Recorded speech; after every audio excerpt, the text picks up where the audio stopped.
No, you can't be lawfully arrested for simply refusing to show ID in Alabama. Arresting someone for simply not complying with law enforcement in Alabama is not, and has not ever been, the law. On Friday, March 13, 2026, the Alabama Supreme Court ruled that police can demand a physical ID card from suspects, and that refusal to comply to the officer's satisfaction may result in an arrest for obstructing governmental operations. But actually, that didn't happen. The state Supreme Court didn't rule anything of the sort, despite what you may have seen in the news. I'll explain what the ruling actually did and why this bad reporting might actually be a self-fulfilling prophecy that could threaten your constitutional rights. Watering plants while black. The ruling on Friday involved a man, Pastor Michael Jennings, being arrested on the charge of obstructing governmental operations when he refused to provide an ID card to Childersburg Police when demanded of him. Pastor Jennings was stopped and detained under what's called a Terry stop for the very suspicious act of watering his neighbor's plants. Obviously very suspicious, given that most burglars water the plants before entering a home. First, let me say, I'm not a lawyer, though I do watch lawyers on TV. I'm also not a cop, though, again, I do watch cops on TV. I have, however, worked with lawyers and police officers for the majority of my career. I also consult with attorneys on matters of law enforcement and dispatch procedures. Oh, and I can read.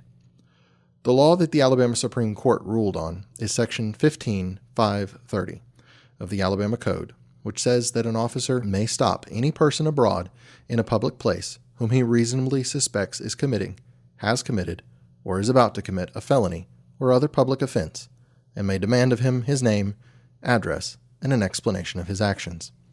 Pastor Jennings was not arrested for violating this law.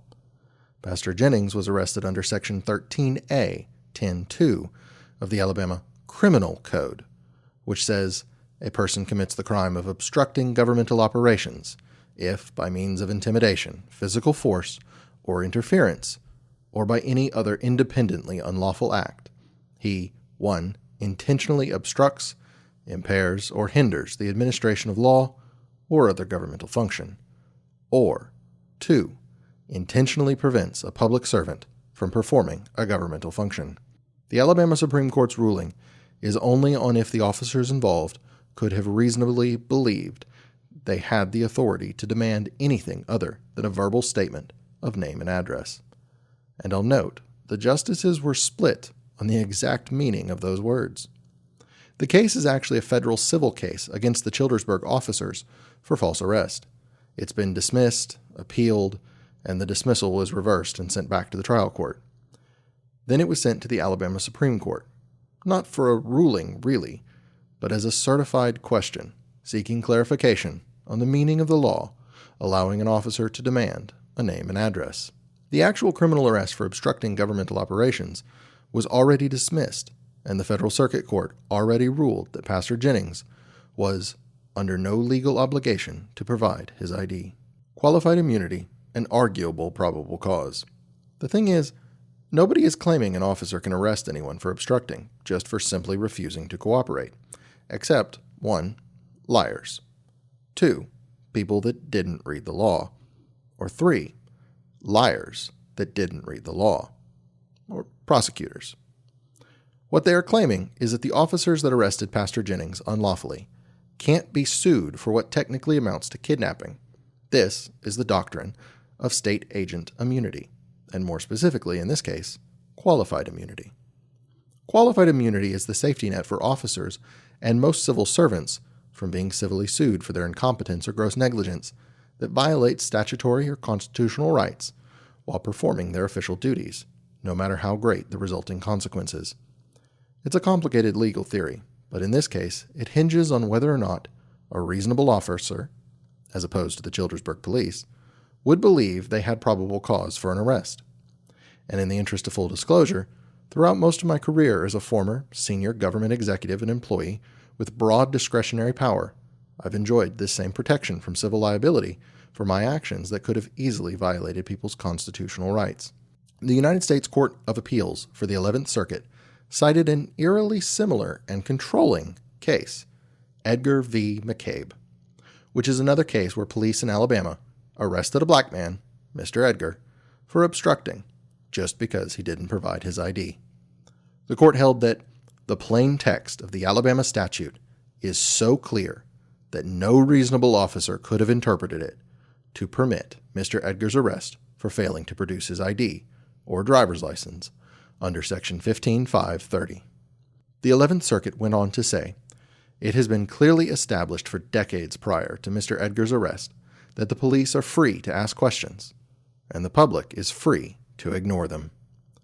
The Circuit Court further ruled that neither the parties nor our own research can identify any Alabama law that generally requires the public to carry physical identification, much less an Alabama law requiring them to produce it upon demand of a police officer. You see, the criminal charge of obstructing governmental operations requires that a person interfere with law enforcement using a physical movement, threat, or motion of violence. Words alone are not enough. Simply refusing to provide information or your papers when demanded by a law enforcement officer cannot be the crime of obstructing because yelling at an officer while leaving an officer's presence falls short of intimidation or physical interference under Section 13A, 10.2. No reasonable officer could have arguably believed that they could lawfully arrest a person in these circumstances under either Section 13A, 10.2 or Section 15.530. Because of that, they are not entitled to qualified immunity, and taxpayers will have to pay for their wanton disregard for Pastor Jennings' rights. How misinformation becomes law. The ability for you and me and Pastor Jennings to hold officers accountable in court relies on the presumption that the officer did not arguably believe he had probable cause for an arrest, a belief predicated on the law as it has been for decades, if not centuries. But how reasonable is it now that every officer in the state has read in the newspaper that the Alabama Supreme Court has ruled differently? Court rulings change law all the time, and officers might very well rely, mistakenly, on information that the court has made a change, even though no such change has occurred. The 11th Circuit ruled previously in a case involving an illegal search authorized by Blount County District Attorney Pamela Casey, now running for Attorney General, that arguable probable cause exists where a reasonable officer looking at the entire legal landscape at the time of the arrests could have interpreted the law as permitting the arrests. An otherwise well-meaning and reasonable officer might arrest someone for failing to provide an ID, now widely reported as a crime, and be granted qualified immunity for the mistake. That immunity might protect the taxpayer from the liability, but it does nothing for the real constitutional harm done to the rights of the person arrested, nor does it protect the officer from criminal charges for false arrest or deprivation of rights under color of law, a felony under federal law. PoliceOne.com, a website operated by one of the largest law enforcement training companies, Lexipol, has already run an article available to every law enforcement officer in the state, claiming that the court concluded an officer may arrest a person for interfering with a governmental function, a phrase that is quoted not from any court opinion, but the news website al.com. Ultimately, the issue here is that Alabama's laws for obstruction and identification, when integrated with qualified immunity, are inconsistent with the Constitution. It is paramount that all three branches of government, at the local, state, and federal levels, work to ensure both the clarity and fairness of the law. Our legislators seem to believe they have no higher calling than to push the bounds of what is constitutionally permissible. If reporters, police officers, and district attorneys can get this wrong so easily, how much more difficult is it for the average citizen? Qualified immunity is not a solution to the problem.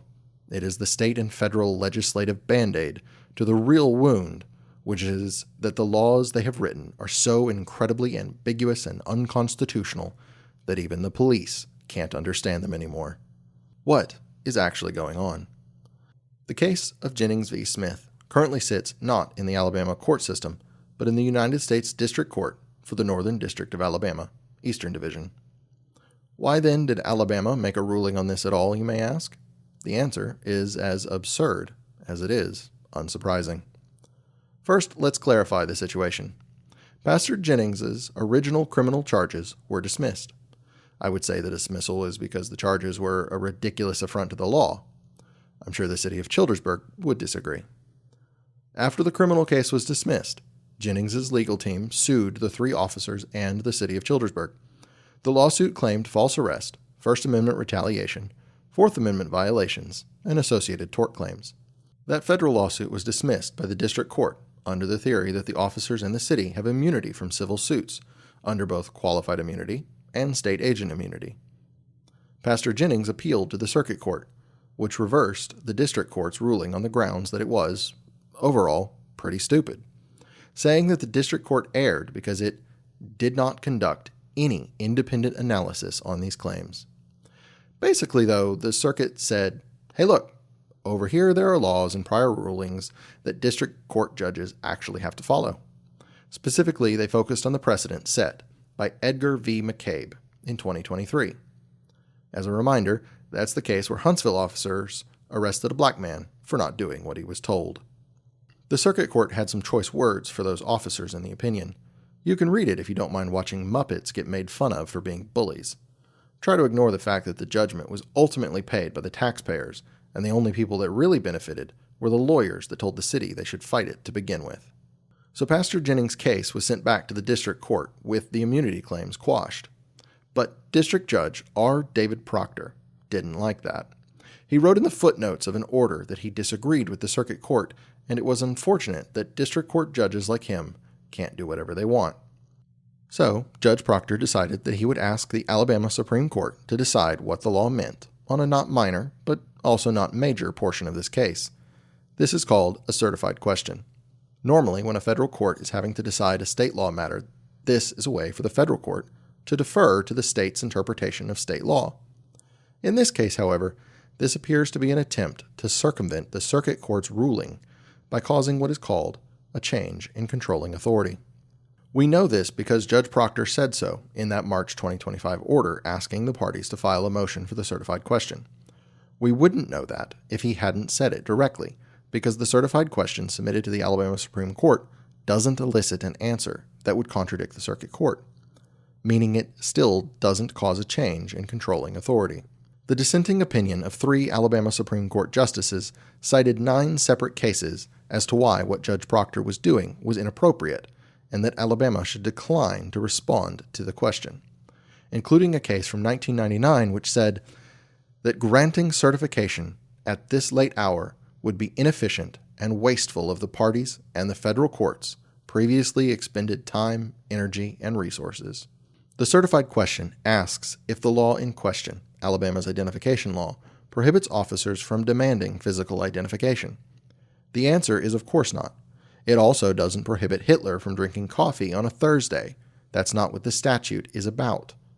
Nor does the Alabama Supreme Court's response to that question do anything to the circuit opinion, because though they opined at length about various subjects, all of which are very interesting, they didn't even address the controlling case of Edgar v. McCabe. The Alabama Supreme Court's answer to this certified question from District Judge Proctor was a 5-3 decision, with 4 separate opinions stretching 44 pages in length. The justices disagreed with themselves, the district court, and the circuit court. 3 justices dissented, 3 concurred. 2 concurred with an additional opinion on the true meaning of the words demand and request.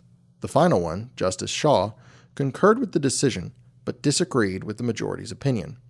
Justice Shaw focused his opinion entirely on what constituted an address, which was most likely meant as a trifling insult to the circuit court that had ruled that the function of asking for an address was fulfilled by Pastor Jennings pointing out the house where he lived, a few feet away.